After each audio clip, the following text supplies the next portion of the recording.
আমি আমার লেখা ছোট গল্প নীল দিগন্তে তুমি পড়ে শোনাচ্ছি। মাঝ সমুদ্রে এসে পড়েছে ট্রলার। কাজটা এখনই করে ফেলতে হবে। মোহিনীকে ফেলে দিতে হবে সমুদ্রে। মোহিনী পরেছে নীল শাড়ি, সাদা ব্লাউজ। ওকে দেখতে মনে হচ্ছে যেন সমুদ্রের মতোই নীল রঙা। আবির বলল, মোহিনী, জীবনে তোমার শেষ ইচ্ছে কি? শেষ ইচ্ছে মানে? আমি কি মরে যাব নাকি? হ্যাঁ, তুমি মরেই যাবে, বলে আবির। কেন, মৃত্যু কি লেখা রয়েছে যা তুমি দেখেছ? নাকি আমার কপালে একটি লেখা ভেসে উঠেছে যা কিনা সংকেত দিচ্ছে মৃত্যুর? এমন সময় কে যেন পেছন থেকে সজোরে ধাক্কা দিল আবিরকে।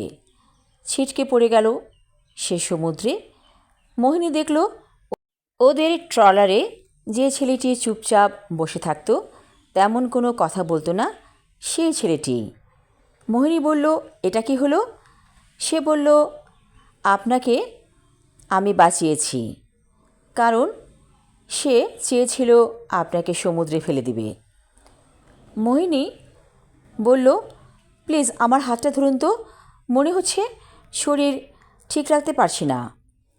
আমি কামরান, বয়স 28 বছর, বলে ছেলেটি। ট্রলার যাচ্ছে সেন্ট মার্টিনের উদ্দেশ্যে। অনেক লোক উঠেছে সেখানে। মোহিনী বলল, আবির আমাকে ফেলে দেবে? আপনি জানলেন কি করে? কামরান বলল, সবই তার ইচ্ছে। আমি কিভাবে জেনেছি পরে বলবো। আসুন চা খাই, মাইন্ড ফ্রেশ হবে। মোহিনীর সাথে আবিরের বিয়ের বয়স 4 বছর হতে চলেছে। পারিবারিকভাবেই হয়েছে বিয়ে। ছেলে প্রাইভেট কোম্পানিতে জব করে। ছোট ফ্যামিলি, মা বাবা আর আবিররা 2 ভাই, 1 ভাই থাকে সুইডেন। কলাবাগানে ওদের নিজেদের বাড়ি আছে। আবিরের বাবার বাড়ি। বেশ সচ্ছল পরিবার বলা চলে। কিন্তু আবির খেয়াল করে দেখেছে মোহিনী সাংসারিক মেয়ে না। কেমন যেন উড়ু উড়ু ভাব সারাক্ষণ। মোবাইলে কার সাথে যেন চ্যাটিং করে অনবরত। আবিরকে দেখলেই কেমন যেন ভাব করে, যেন ওকে চেনেই না।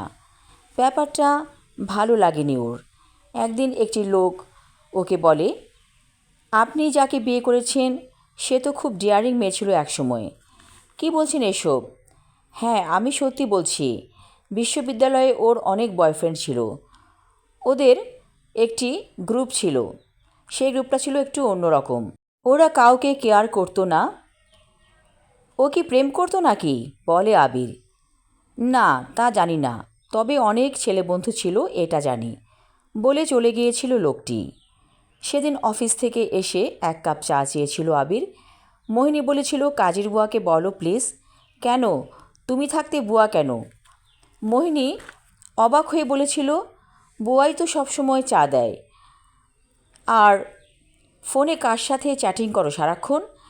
আমি খেয়াল করেছি, আমি যখন তোমার সামনে থাকি তুমি আমাকে খেয়ালই করো না, রেগে বলে আবির।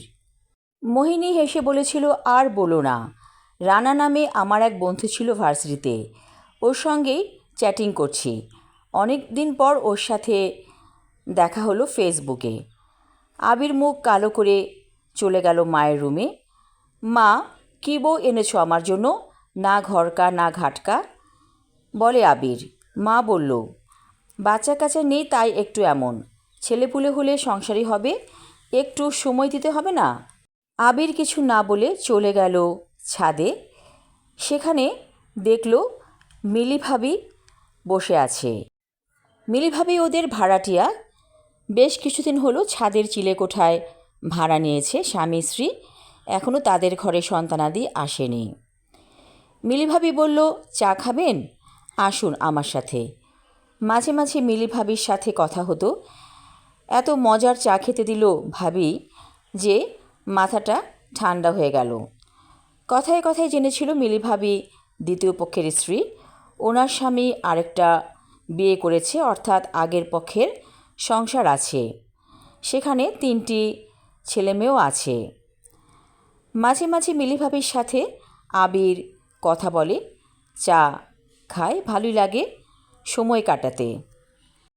মিলি ভাবি দ্বিতীয় পক্ষের স্ত্রী এ কথা শুনে একদিন আবির বলেছিল, আপনার কষ্ট হয় না ভাবি, আপনার স্বামীর আরেকটি সংসার আছে?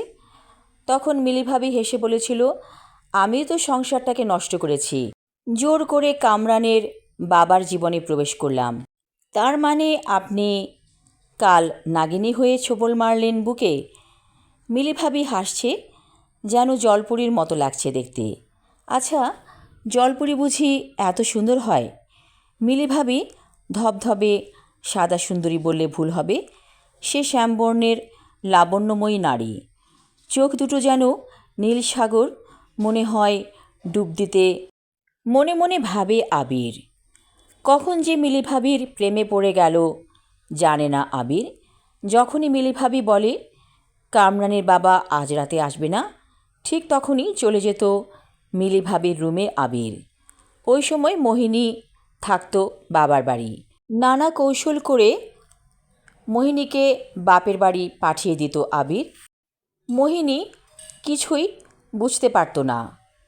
মিলি ভাবির প্ল্যান অনুযায়ী আবির মোহিনীকে সমুদ্র দেখাতে এনেছে। কামরান সেদিন গিয়েছিল সৎ মায়ের কাছে, বাবা অসুস্থ তাই টাকা দিতে এসেছিল কামরান তার সৎ মা মিলিকে। ফোনে তখন কথা বলছিল মিলি ওর প্রেমিক আবিরের সাথে। আড়াল থেকে সব কথা শুনেছিল কামরান। মোহিনীকে সে দেখেছে, খুব মায়া হয়েছিল মোহিনীকে দেখে কামরানের। আহা, সহজ সরল মেয়েটিকে মেরে ফেলবে না, তা হতে দেয়া যাবে না। তাই সে ওদের পিছু নিয়েছিল। ওরা যখন সেন্ট মার্টিনের উদ্দেশ্যে ট্রলারে উঠল তখন আরমানও উঠেছিল ওদের সাথে। মোহিনী বেঁচে গেল ওর জন্যই। নীল দিগন্তের দিকে তাকিয়ে বলে মোহিনী, কি সুন্দর তাই না সব কিছু? আরমান বলল, চা খান, ঠান্ডা হয়ে যাবে যে। এই, তুমি তো সায়েন্স ফ্যাকাল্টিতে ছিলে তাই না? রানার বন্ধু, মাঝে মাঝে আমরা টিএসসিতে আড্ডা দিতাম। কামরান বলল, তুমি যখন মেরুন কালারের ড্রেস পরতে দেখতে বেশ লাগতো। আরমান, হ্যাঁ তুমি আরমান। একদিন ঝুম বৃষ্টিতে আমরা টিএসসির মাঠে ভিজেছিলাম ইচ্ছে করেই, তাই না? মোহিনী, তুমি যদি সমুদ্রে পড়ে যেতে তাহলে মাছের পেটে চলে যেতে এতক্ষণে। যেমন গিয়েছে আবির। হঠাৎ সেখানে ভেজা শরীরে চলে এলো আবির। ওকে দেখে ভূত দেখার মতো চমকে উঠল ওরা। আমি যখন সমুদ্রে পড়ে গিয়েছিলাম হাবুডুবু খাচ্ছি, তখন মাছ ধরার জেলেদের ট্রলার থেকে কেউ আমাকে উদ্ধার করেছিল। শোনো মোহিনী, আমি তোমাকে মারতে চেয়েছিলাম ডাইনি মিলি ভাবির জন্য। সে গর্ভবতী, আমারই সন্তানের মা হতে চলেছে।